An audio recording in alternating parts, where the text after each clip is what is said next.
Forgive me for being half naked on that video, but I was like in the bathtub and I was just getting these downloads, and I just get downloads every day.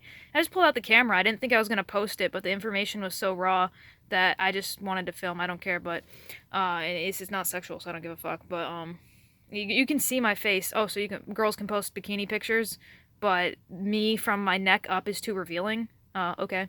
Anyway, just for a little perception download for you. Anyway, space-time does not bend, and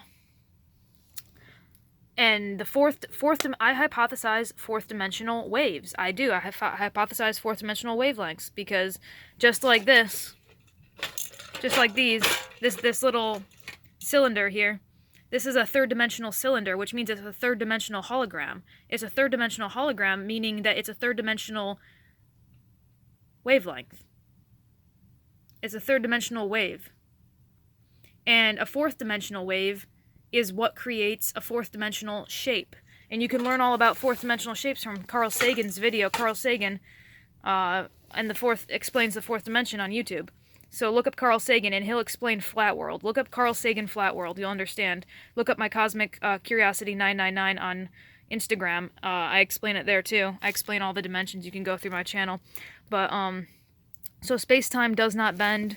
What we are observing as space-time bending is not gravity either. I believe it's electromagnetism, and I think the graviton is just a hypothesized theoretical particle anyway. I don't see the graviton on the standard model of particle physics. So I think it's just a theory, if I recall, because the four forces of nature are electromagnetism, the strong nuclear force, the weak nuclear force, and gravity. But I don't think gravity, I think gravity is electromagnetism, and I think the strong and the weak nuclear force, well, I haven't investigated those yet enough, but what if they were just electromagnetism too? I really wonder how many forces of nature there are, but I'm gonna debunk gravity. Because gravity does not make space-time bend. Because space-time does not bend.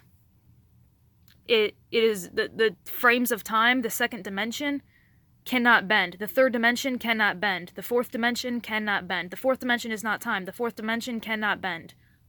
Because the fourth dimension is an accumulation of axes. It's the x-axis, the y-axis, the z-axis, and the w-axis. I call the w-axis the a-axis.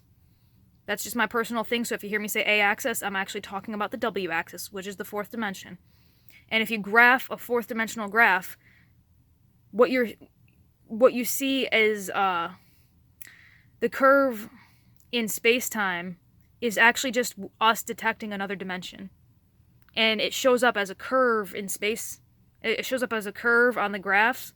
It shows up as if, what is it? I think Einstein said time. I think it's time dilation too.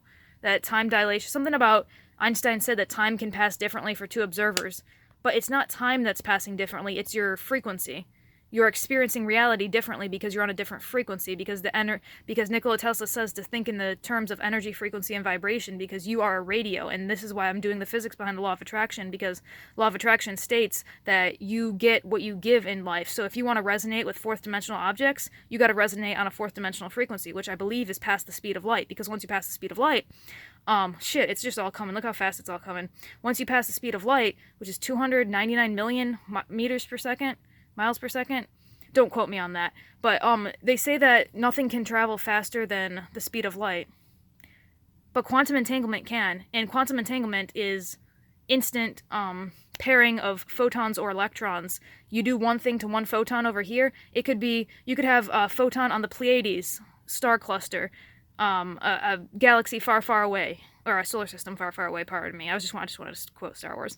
You could have a particle in a galaxy far, far away, and if you move the particle here on Earth, the one over there would change its frequency instantly.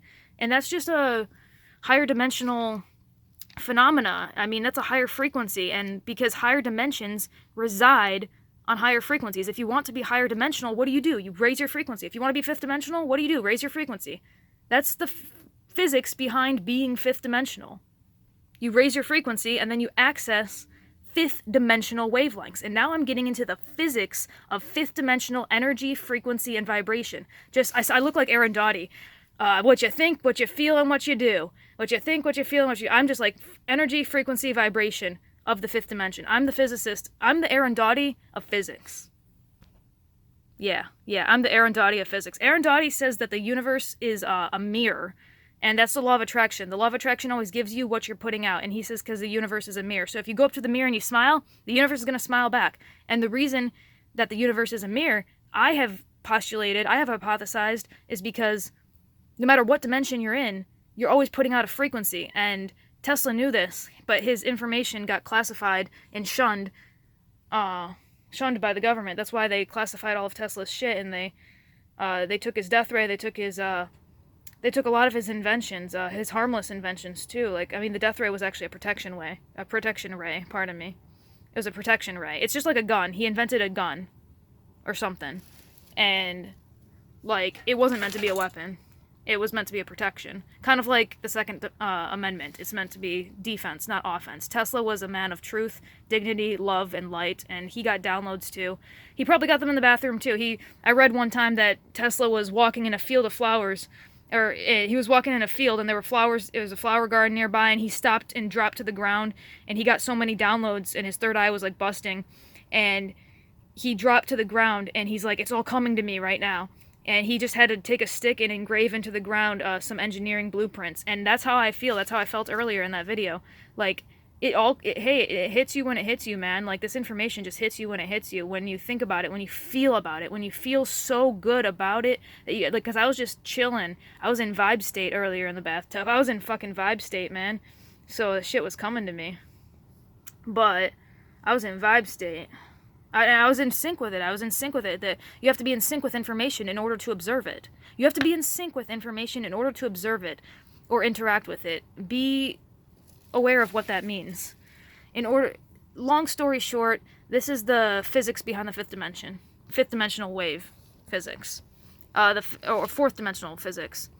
Tesseracts and space-time doesn't bend. So maybe this is space-time doesn't bend part 2. Yeah, this could be Space Time Doesn't Bend Part 2.